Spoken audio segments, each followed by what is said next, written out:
tim pengkaji tentang cagar budaya itu sendiri gitu Kang Nejar. Oh iya, baik. Saya jadi lupa ini.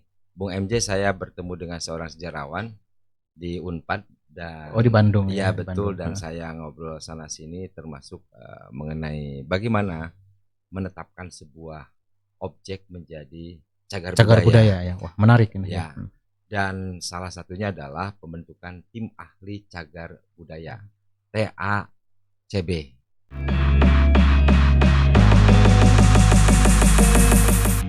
Pemirsa Login Sebelang Bentor, kita bertemu lagi di session berikut ini. Bersama saya sudah ada narasumber kita, Bung Maulana Jannah. Bagaimana kabar? Alhamdulillah baik Kang Wah, Nejar. dari senyumnya terlihat senyum simpul di kulum, sedang menerima anugerah ini. Alhamdulillah banyak rezeki. Alhamdulillah, rezeki itu tidak dalam bentuk uang aja ya. Ya, kesehatan, kemudian kebahagiaan. Indeks kebahagiaan berarti sedang meningkat ya. Sedang meningkat. Termasuk juga punya anak, punya istri. Itu kan juga rezeki. Gitu. Yang soleh dan Yang soleh. solehah. Mantap. Seperti Bang Aji ya. Perhiasan dunia istri salehah. Termasuk juga suasana lingkungan iya. yang mendukung, suasana yang baik, gitu kan, suasana keluarga, suasana masyarakat, dan suasana kota ya, kota di mana kita tempat tinggal. Berarti kita harus tak kenal maka tak sayang ya, begitu. Iya. Ya, tak sayang maka ta'aruf lah ya. Kita akan coba ta'aruf mengenai kota, dan kemarin kita pernah menyampaikan konten tentang bagaimana perangkat hukum dibuat oleh Kota Tasikmalaya untuk urusan-urusan yang berhubungan dengan kebudayaan secara umum dan kesenian secara khusus ya Dok ya. Iya. Masih ingat ya? Masih ingat ya. Apa itu namanya?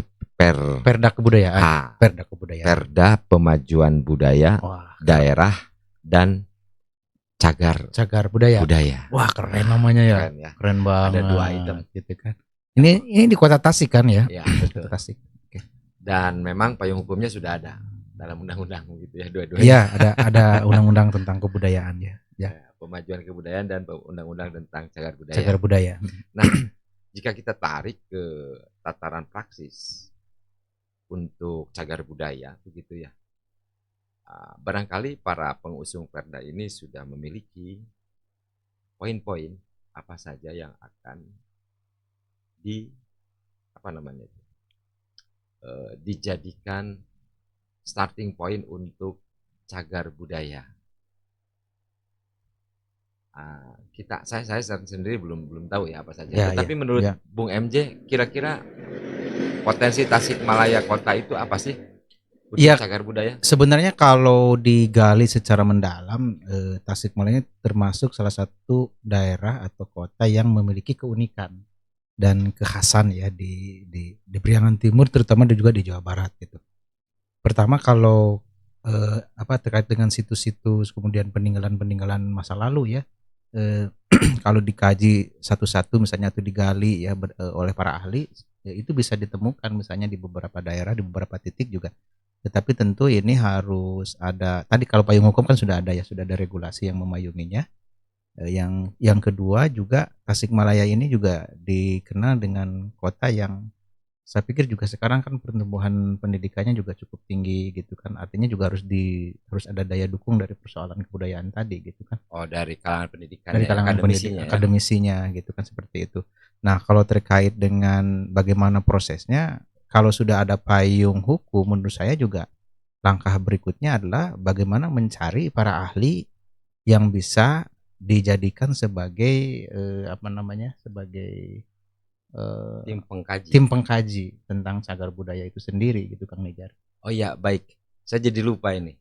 Bung MJ, saya bertemu dengan seorang sejarawan di Unpad dan di Bandung. Iya betul, dan saya ngobrol sana sini termasuk mengenai bagaimana menetapkan sebuah objek menjadi cagar budaya ya. Wah, menarik ini ya. Dan salah satunya adalah pembentukan tim ahli cagar budaya TACB. Wah. Iya. Dan menurut sejarawan Unpad ini, kebetulan dia orang Tasik. Ya. memang komposisinya harus dari berbagai disiplin ilmu. Oh iya, iya, iya. Salah satunya adalah sejarawan. Sejarawan pasti itu ya, pasti. Harus itu ya. Yang kedua adalah sosiolog dan antropologi. ya. Dan di kita di mata pelajar sudah ada ini di samping saya ini adalah pakar dari sosiologi dan antropologi ya, Bung Balon Ajana ya. Ya. Kemudian harus ada juga dari arsitektur ya. Iya, betul. Untuk menilai sisi ornamen dan sebagainya. Dan yang berikutnya adalah dari orang hukum. Aspek hukumnya mungkin ya, itu ya. Ya. Betul.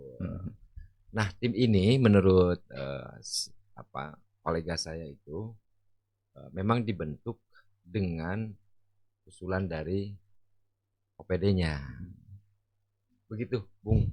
Iya, itu sangat ideal ya kalau kita ingin menetapkan satu cagar budaya yang ada di satu daerah, itu kan tidak ujug-ujug. Betul. Itu harus melalui proses naskah akademik, kajiannya juga harus matang ya.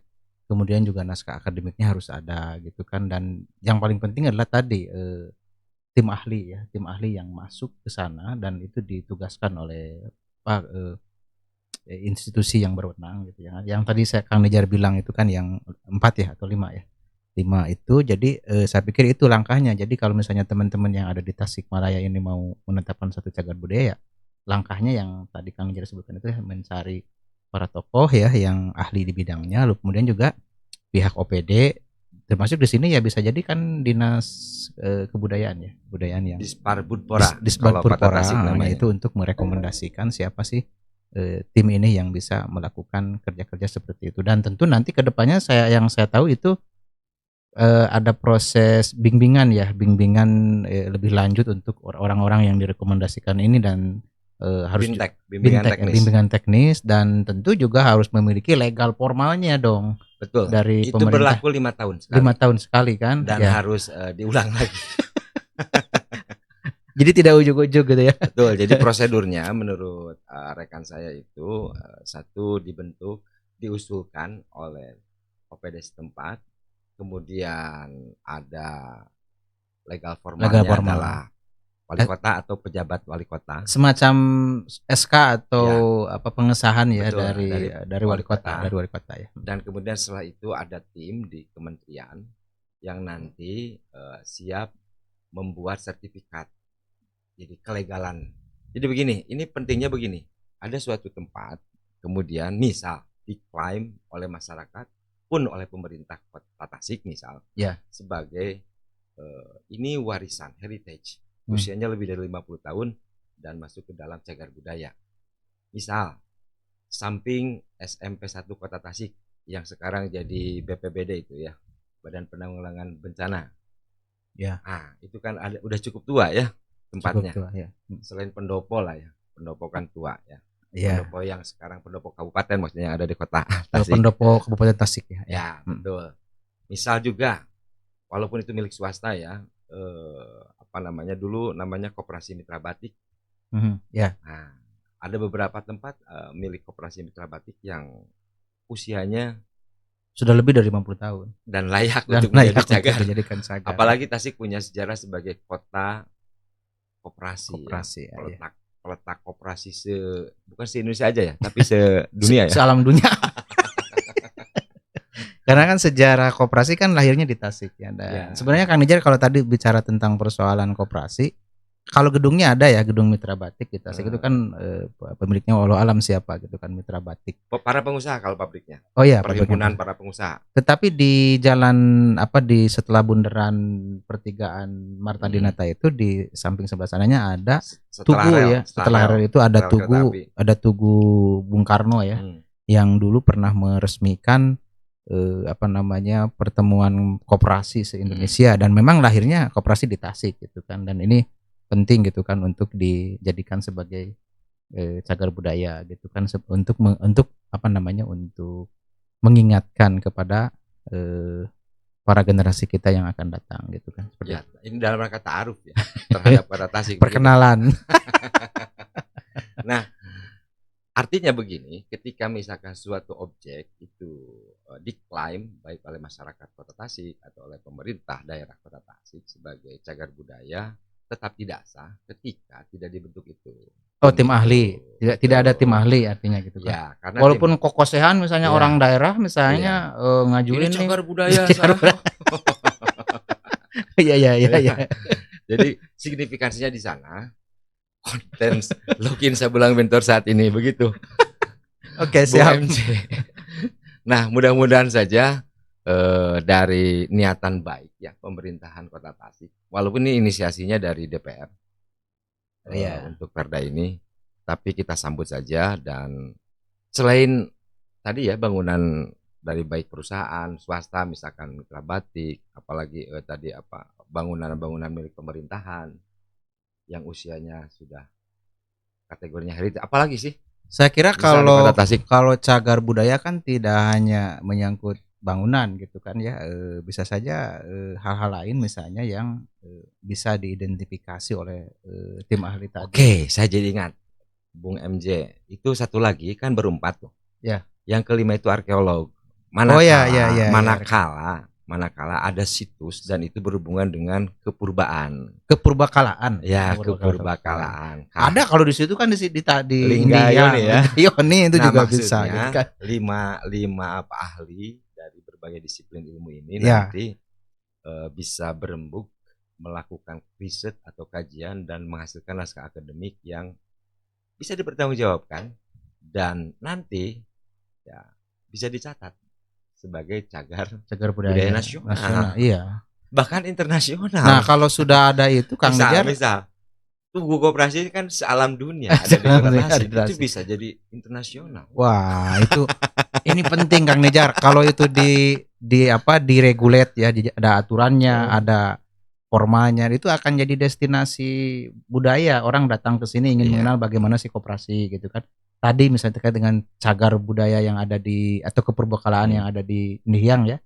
Nah, itu juga kalau sudah ada pengesahannya, itu juga bisa jadi destinasi orang datang ke Tasik. Oh, Tasik ini punya sejumlah peninggalan masa lalu yang bergengsi gitu kan, yang punya nilai yang bisa bisa menjadi daya tawar bagi para pelancong yang ada di luar negeri. Bahkan juga yang mau belajar tentang Tasik misalnya ketika ada cagar budaya kayak koperasi, kemudian tadi Linggayoni itu bisa dikaitkan gitu kan, bahkan bisa jadi Mulisik bisa jadi punya ini ya. Mulisik punya objek-objek yang jelas begitu. Ya, jadi pusat studi dong gitu kan. Maksudnya itu bis Mulisik. Ya.